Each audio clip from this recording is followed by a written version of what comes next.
अस्सलाम वालेकुम दोस्तों, साथियों। मैं हूं समी इब्राहिम और आप देख रहे हैं समी इब्राहिम यूट्यूब चैनल। आज 14 तारीख़ है और सैटरडे। इस्लामाबाद का मौसम बड़ा अच्छा है।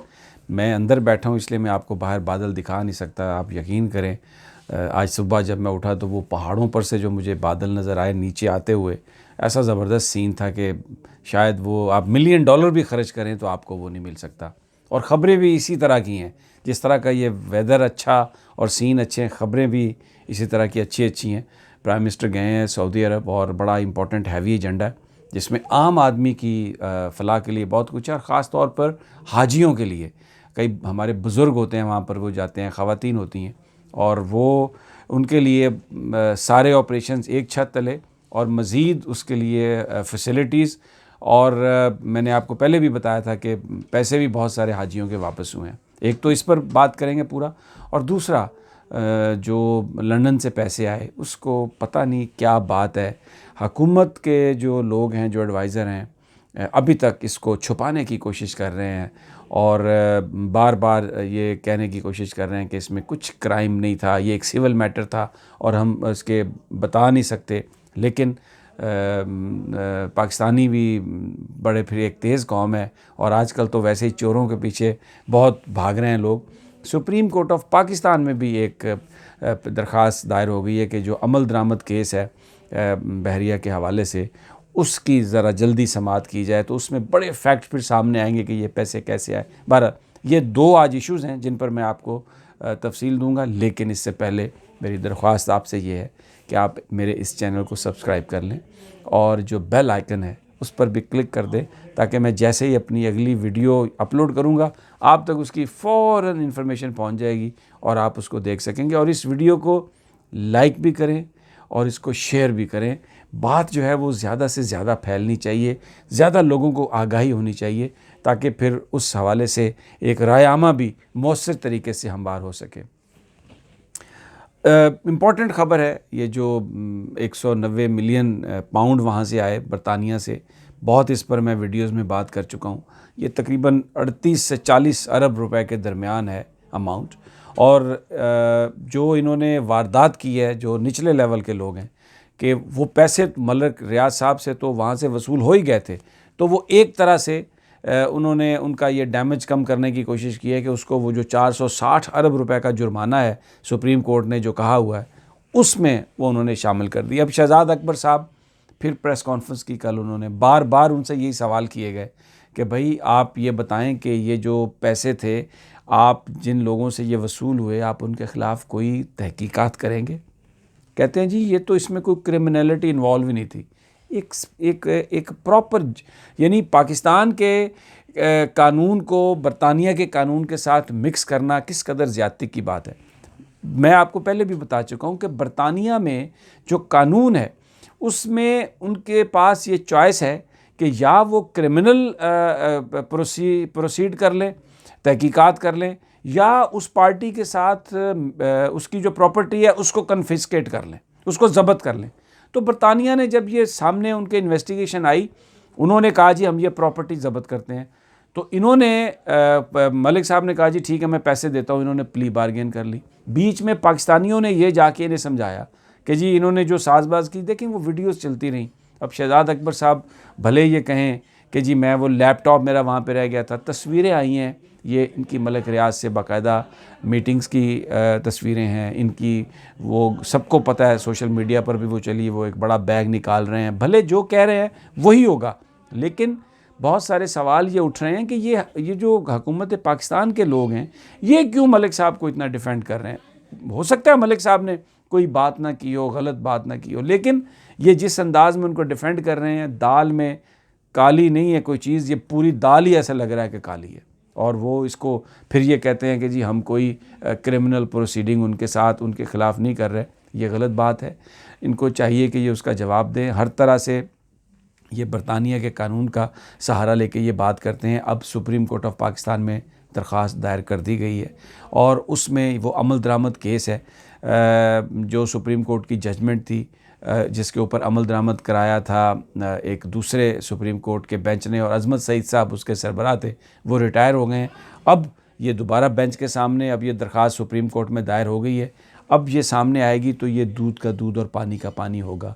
पता चलेगा कि ये जो पैसे हैं ये किस तरीके से जुर्माने की मद में इन्होंने हामी भरी है और वो अदा कर सकते हैं, क्योंकि ये जुर्माने की जो सुप्रीम कोर्ट के जो जुर्माने की रकम है वो बिल्कुल अलहदा अमाउंट है, और ये जो बाहर से अमाउंट आई है ये हुसैन नवाज़ साहब ने बेची थी और ये ओवर प्राइस थी।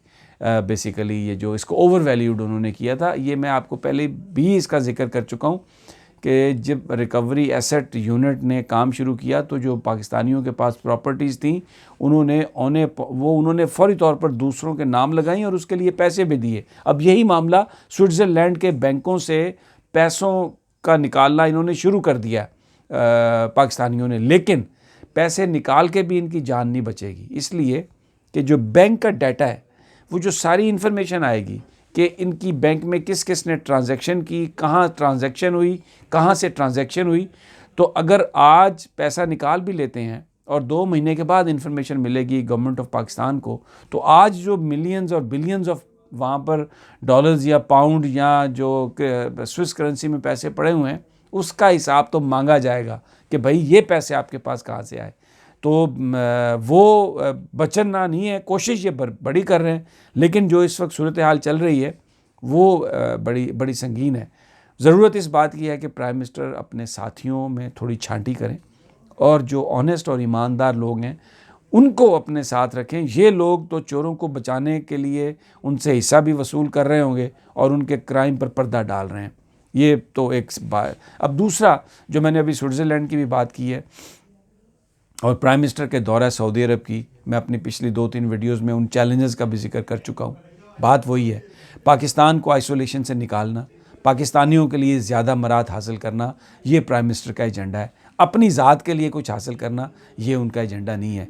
ये बार बार बदनाम करने की कोशिश करते हैं। आप देखें, वो हफीज़ुल्लाह न्याज़ी साहब के बेटे थे लाहौर में, और हफीज़ुल्लाह न्याज़ी हम सबको पता है रोज़ाना रात को जियो पर बैठ के इमरान खान को गालियाँ निकालते हैं, और वो नून लीग के साथ बाकायदा पूरा उनका एक ताल्लुक़ है। नवाज़ शरीफ को वो समझते हैं, कहते हैं बार बार कि उससे बड़ा कोई स्ट्रॉन्ग मैंने सियासी लीडर नहीं देखा पाकिस्तान में, उनका ये बेटा है। लेकिन कितनी ये बदयांती थी मीडिया की कि जनाब वो कह रहे हैं कि इमरान खान का भांजा। ये बात होती ना कि वो हफीज़ुल्लाह न्याज़ी का बेटा है और मुस्लिम लीग नून का लॉयर है, तो ये हकीकत के करीब होनी थी बात। तो ये सारी जो चीज़ें हैं ये उनके लिए प्रॉब्लमेटिक हैं। मीडिया भी इसके हवाले से बात कर रहा है। तो मैं वो सऊदी अरब की जो मैं बात कर रहा हूँ, अब प्राइम मिनिस्टर वहाँ पे जा रहे हैं आवाम के मसाइल के लिए, और उसमें जो अच्छी खबर है दोस्तों वो ये है कि आपके जो हज के इंतज़ामात हैं उसको मज़ीद बेहतर किया जाएगा, और जो हज के ऑपरेशंस हैं उसमें पहले भी ये रोड टू मक्का प्रोजेक्ट का एक वो उन्होंने ऐलान किया था। अभी 1-2 एयरपोर्ट हैं, लेकिन आने वाले दिनों में पाकिस्तान के तमाम एयरपोर्ट से जो हाजी जाएंगे उनकी इमिग्रेशन यहीं पे होगी। आपको वहाँ पर लाइनों में नहीं लगना पड़ेगा। उम्रे के लिए आप जाएंगे, इमिग्रेशन यहीं से होगी, आपको लाइनों पे नहीं लगना पड़ेगा। और वहाँ पर होटल्स के साथ ये जो आप जाते हैं, आपको बताया जाता है 5 स्टार और आगे जाके 1 स्टार भी नहीं होता, उसका मुकम्मल तौर पर ख़ात्मा हो जाएगा, इसलिए कि लिस्टें बनेगी और वो होटल जो अप्रूव्ड होटल हैं उन्हीं के ज़रिए वहाँ पर जाने का सारा बंदोबस्त होगा। वीज़ा ऑलरेडी ऑनलाइन हो चुका है। तो सऊदी अरब का सफ़र जो शायद आज से 3 साल पहले हज करना कहते थे कि ये बूढ़े बंदे का काम नहीं है, जिस तरीके से ये रियायत मिल रही हैं वो बहुत आसान हो जाएगा। और मैं पहले भी आपको बता चुका हूँ कि इस दफ़ा भी हुकूमत ने जो हज के लोगों ने पैसे जमा करवाए थे उनमें से रकम वापस की है बचत करके। तो अखराजात बड़े हैं, लेकिन हुकूमत की ये कोशिश है, प्राइम मिनिस्टर की ये कोशिश है कि अगर कोई पैसा बच जाता है तो वो हाजियों को वापस मिल जाए। माजी में भी पैसे बचते थे, हाजियों को वापस नहीं मिलते थे। ये जो सारे आपके सेक्रेटरी हज लगते थे, ये जो मानसेरा से जो नवाज शरीफ साहब के जो दामाद थे, वो हमेशा उन्होंने वजारत जो हज है उसको अपने पास, अपने साथियों के पास रखवाया और उसमें बड़ा लंबा माल बनाया गया था। अब वो माल नहीं बन रहा। दूसरा जो पॉलिटिकल इशू है, कोलालमपुर में मैंने पहले भी कहा था जो प्रेस हो रही है मीटिंग सरबराही, सऊदी अरब उसको ये देखता है कि ये शायद OIC का एक मुतबादल है। तो prime minister Imran Khan Saudi Arab के साथ रेलेवेंस को बरकरार रखने के लिए उन्होंने जो बहरीन का 2 दिन का दौरा था उसमें से 1 दिन कम किया। और अब वो सऊदी अरब में एक दिन गुजारेंगे, मदीना शरीफ में है, किंग सलमान से वो मिल रहे हैं, जो उनके वज़ीर ख़ारजा हैं उनसे वो मिल रहे हैं, उसके बाद वो प्रिंस मोहम्मद बिन सलमान से मिल रहे हैं। और इन मुलाकातों में वो जो पाकिस्तान का मौक़िफ़ है वो और बताएंगे कि अगर कुआलालंपुर की जो प्रेस कॉन्फ्रेंस है वो कोई सऊदी अरब के ख़िलाफ़ इनिशिएटिव नहीं है। OIC को अगर रेलिवेंट बनाना है तो आप उसको फ़ाल करें। और जो प्राइम मिनिस्टर की ये ख्वाहिश है कि चाहे टर्की हो, चाहे ईरान हो, चाहे मलेशिया हो, सऊदी अरब के साथ इनके ताल्लुकात अच्छे होने चाहिए।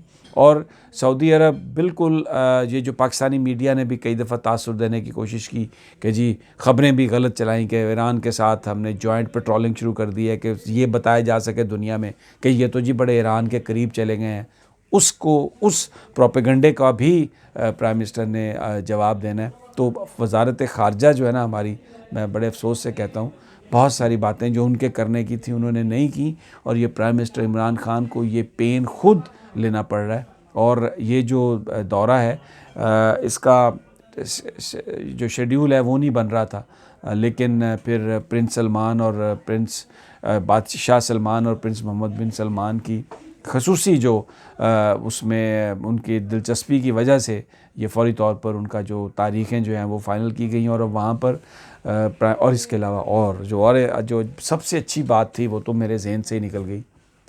बहुत सारे जो कंस्ट्रक्शन के प्रोजेक्ट हैं, सऊदी अरब में बहुत ज़्यादा कंस्ट्रक्शन हो रही है।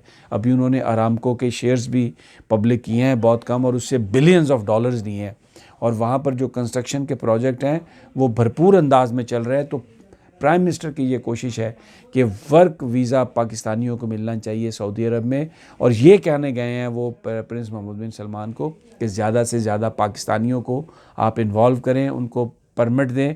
और पिछले आपको पता है 2 लाख से ज़ायद जो पाकिस्तानी हैं वो सऊदी अरब में उनको वीज़ा मिला था वर्क का, और वो गए। अब मज़ीद प्राइम मिनिस्टर की ये कोशिश है कि ये जो बड़े बड़े प्रोजेक्ट्स हैं, क्योंकि जो ज़राए हैं वो बता रहे हैं कि हज़ारों पाकिस्तानियों को एम्प्लॉयमेंट मिल सकती है सऊदी अरब में, तो ये एजेंडा नंबर 1 है प्राइम मिनिस्टर का, ज़्यादा से ज़्यादा पाकिस्तानियों को सऊदी अरब में मुलाजमत। इजाज़त दीजिए, अगली वीडियो में फिर आपसे मुलाकात होगी। बस इसको सब्सक्राइब कर लें चैनल को, और बेल आइकन को ज़रूर दबा दें।